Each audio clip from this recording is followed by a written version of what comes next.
大家好，今年5月份，我带领中国地下工程界的10几位同行，对奥地利、克罗地亚和新加坡的地下工程行业进行了短期考察。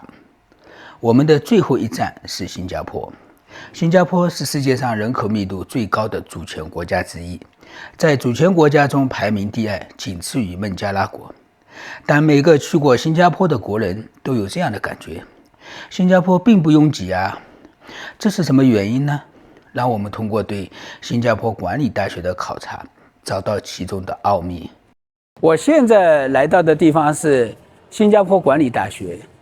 这所学校它只有68亩地，但是有13000名学生。那么这么小的地方，那么多学生，它是怎么解决它的空间问题呢？地下空间就是他们的答案。在我们现在这个地下空间里面，我们可以看到学生在这里可以进行体育锻炼、跳舞、餐饮、图书馆、诊所，都是安排在地下。新加坡管理大学的地下空间装饰以现代简约为主，注重功能性与美学的结合。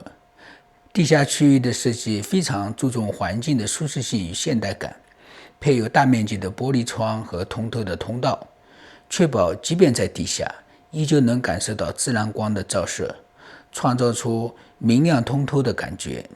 墙面和地面通常使用现代化的材料，如玻璃、金属和高质量的木材，确保空间的高端和质感。此外，装饰元素中还融入了学生艺术作品的展示空间，使得地下空间不仅仅是功能性的场所，也成为了一个艺术氛围浓厚的文化空间。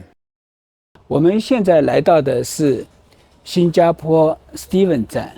Steven 站旁边，它正好有一个新加坡女子中学，所以艺术家苏比蒂劳就把这个车站打造成一个非常另类的图书馆。车站内没有传统的地铁车站冷冰冰的金属框架，而是以染色调的木质装饰和艺术化的墙面图案取而代之。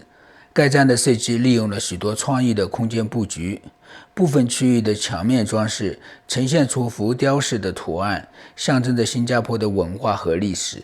除此以外，站内的每个角落都被精心设计为一个艺术展示空间，增添了不少书香气息，带给乘客一种与传统地铁完全不同的文化体验。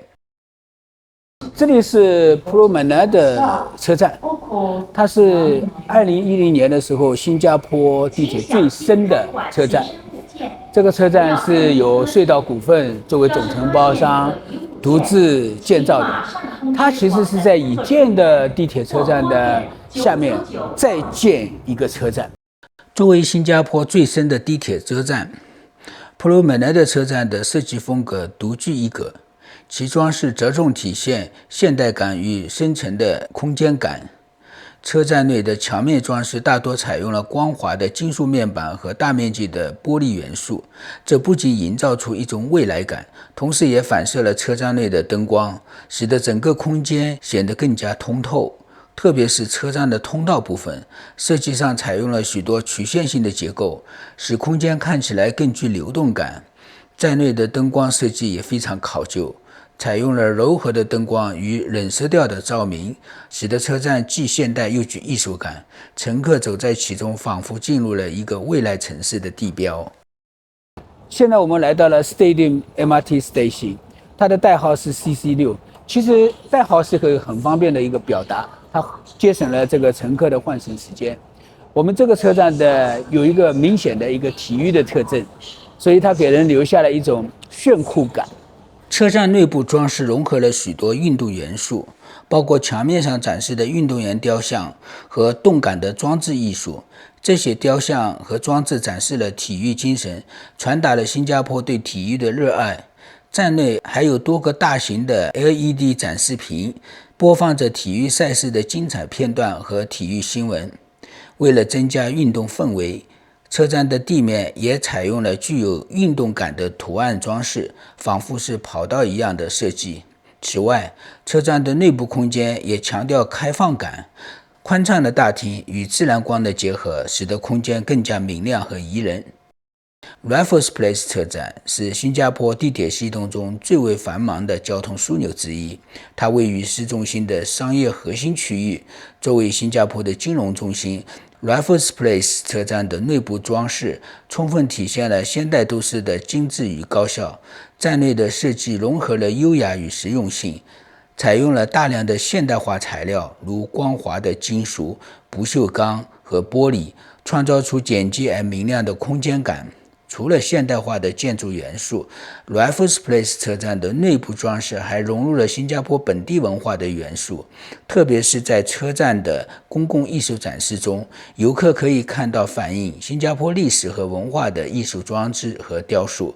例如，部分区域设置了代表新加坡文化特色的雕塑作品和互动展示墙。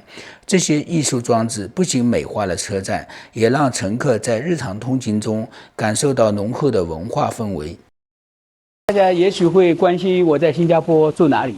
其实新加坡的宾馆还是很贵的，如果2000人民币的话，一个晚上，可能这个标准还不如我们国内的全季。但是呢，我还是很推荐大家住这个酒店式公寓。这个酒店式公寓呢，它其实是有套房一样的，有2间的。它的这个价钱呢是260到360新币一个晚上。它居然还是一个有2个卫生间的这样一个酒店式公寓。这个厅呢，你可以看电视，外面呢还有一个小阳台也可以就是坐在那边休息。这个是酒店式公寓的一个卧室这个是一个，我认为在新加坡的话，住酒店式公寓呢，还是要比住旅馆呢，更性价比更高。因为新加坡1天3顿的话，在外面都是有的就是很方便的。这里的卫生间其实它也是干湿分离的，茶水间、咖啡简单的这里，老张，你这个服务式公寓真的是住得很舒服，很干净。你有多少间房间？50多间呢。50多间还不少。假如是说要开车来的话，停车地方有没有有有地方这边都是1天3顿都在外面吃，都是很方便。因为这一带也是事务的。我这个房间里面我没注意就是洗衣服了什么是在洗衣就在6楼。6楼，它专门有一个洗衣服的一个，等一会儿我去看看屋顶呢是吧？花园游泳池也有，还有一个花园。那非常好，非常谢谢你。其实在这里的话，公共交通很方便，马路对面就是地铁，吃饭的什么都是在旁边，很近的距离。如果自家车来的话呢，它也有停车地方，但是需要提前申请。为了给以后来新加坡的同行提供方便，我们这个节目的后面有一个二维码，大家如果感兴趣的话，可以直接扫二维码，就可以知道更详细的信息。在我们今天的节目结束之前，请允许我向新加坡工程院周以行院士表示衷心感谢。感谢他对白云说税节目的点赞，感谢他建议我在白云说税节目中专门做一集关于新加坡地下空间的节目。虽然年轻时我曾参加了新加坡好几个地下工程项目的施工，但没有他的提醒，我应该是想不到去做今天这一期节目的。好了，请大家下周末继续关注白云说税系列节目，让我们下次再见。